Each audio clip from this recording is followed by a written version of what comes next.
Howdy, everybody. It is great to have this time with you again, and we're going to be sharing some great wines today, also talking about some wonderful upcoming events and wonderful programs here at Messina Hof. It's spring, and we're getting bud break, and it's looking beautiful. I think it's going to be a fabulous growing season. Normal bud break is around the 7th of March, and it's now almost the end of March, and we are only at 5% bud break, which means we're going to be a little late this year, which is very good because we are always worried about the time period from bud break until Easter, because that's when you typically get close to a freeze, and when you have bud break, you don't want to freeze. So keep our fingers crossed, keep watching the weather, and everything.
sparkling wines are, in my opinion, just too dry. The driest of all sparkling wines are called natural. Natural means that in the dosage, where they put additional wine back into the bottle when the disgorgement occurs, it is a dry wine with no sweetness at all. That's natural. Then the next driest is called brut. Well, this is a brut, but it is on the border between brut and the next level of dryness, which is called extra dry. So the most dry of all sparkling wines is natural, followed by brut, followed by extra dry, followed by secco. Secco means that the wine, sparkling wine, is actually sweet. So those are the levels of sparkling wine. This is a brut, and it's just delightful. It's just a wonderful wine. I'm going to set this off to the side, and I'm going to leave this glass just to the side, and later I'm going to show you how this wine is still effervescing, and that's the sign of a really nice sparkling wine. Okay, the next wine we're going to taste is our George Bush Private Reserve Presidential Merlot. I want to show you something that we really have enjoyed so far. This is going to be our second month of doing TGI Wine Thursday. You get to enjoy 20, I said 20, of Messina Hof's finest wines, because we're doing private reserves, Paolos, and it is only $25 in advance and $30 at the door. We have cheese, we have beautiful fellowship of people who appreciate wine. You know, one of the things that I think people do is they say, you know, I really don't have a lot of experience with wine, which means that I've only tasted a few types of wine. This is the way to get experience.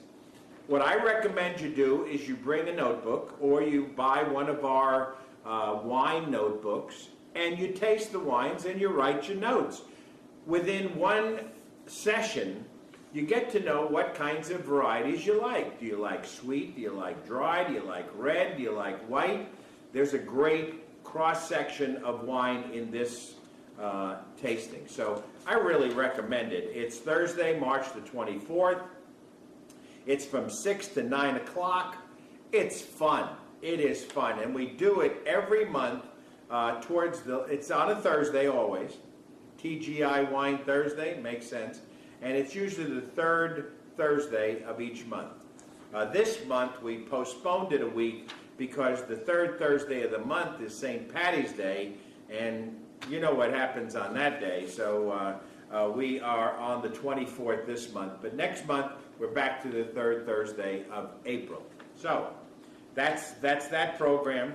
And then I did want to show you our Tour de Wines.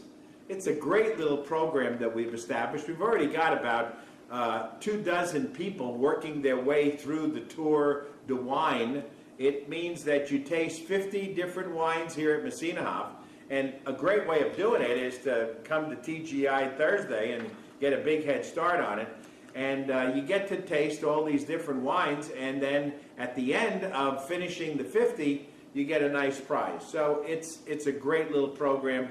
What we're trying to do is to give people a wonderful experience. We want people to appreciate different kinds of wines. And the only way to do that is to taste them. It's the only way to really get it done. So we're going to use a screw pull. The other day, I had a customer ask, why does Messina Hof sink the cork?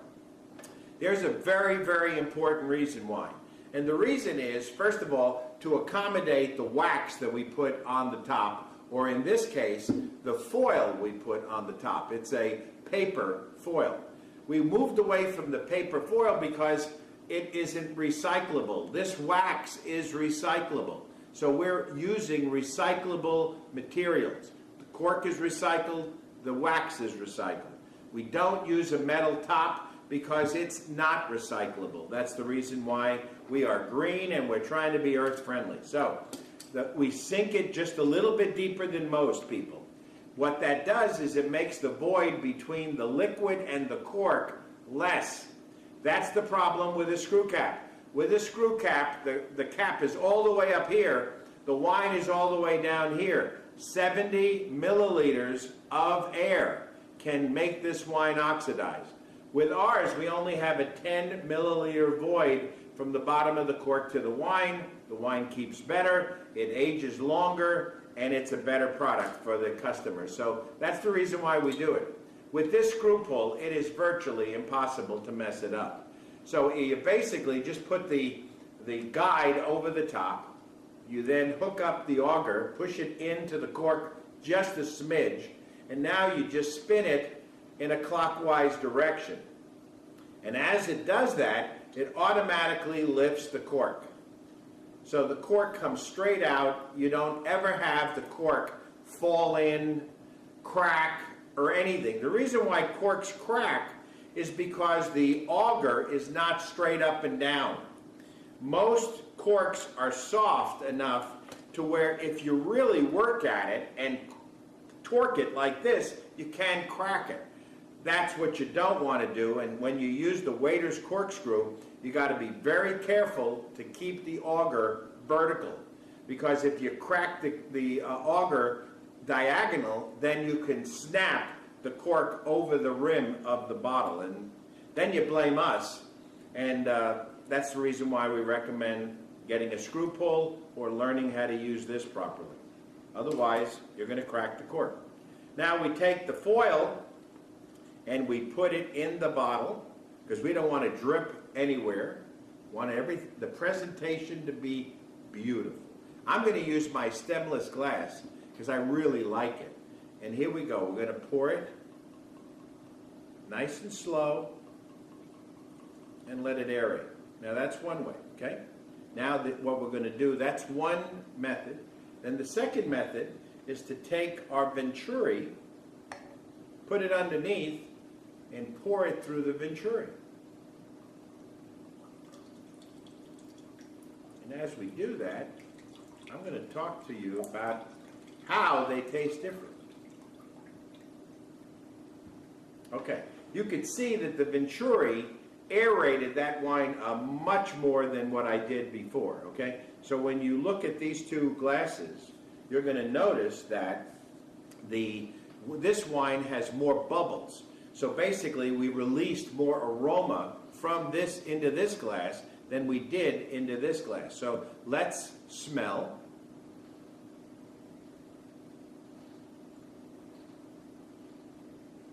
And I can tell you the magnitude of aroma in this glass is about 5 times more than it is in this glass. I think it's going to affect the flavor, the taste less in this glass as well. So let's go ahead and try that. Now we're going to slurp, we're going to cluck.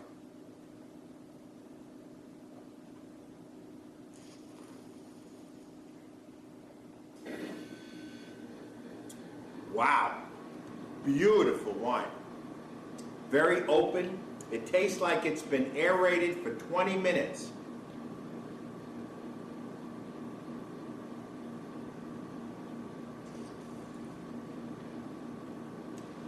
This wine is closed. You know, I think of wine as people. This is a wine of a friend that I have known for years. They're open, they're embracing, they're ready to communicate. This is a person I just met. Closed, they're not open yet. They're trying to feel out the relationship. This is the way wine should be presented to the table, because one of the problems we have with wine appreciation is that when we put a glass on the table, people instantly want to start drinking it. Well, this poor thing isn't going to really be tasting at its peak for about 20 or 30 minutes. Whereas with the Venturi, it made this wine open up immediately. So it makes sense. Use a Venturi. This is with a stand. It works beautifully. It will last forever. Or you could take it off, make it portable, so that when you do pour, you can just pour directly over the top of a glass and not have a stand. But if you have a bar at the house, I really recommend that you get the Venturi and you get the stand. It makes a beautiful presentation and it's easy to use. All you do is pour down the hatch. The other nice thing about a Venturi is just in case you did drop cork into the bottle, this has a screen. It's a stainless steel screen and it catches the cork. You know, people have called me up and said, "Oh, Paul, I've got cork in the wine. Can I still drink the wine?" Of course you can drink the wine. It's cork. It's the bark of a tree. All it means is that the next time you go swimming, you'll float better. It's not a big deal. But with this, you don't have to worry about it because it catches the cork. So let's try this again now that it's been open for 2 or 3 minutes. We smell. My God, luscious flavors of cherry and ripe berries, and this one still closed.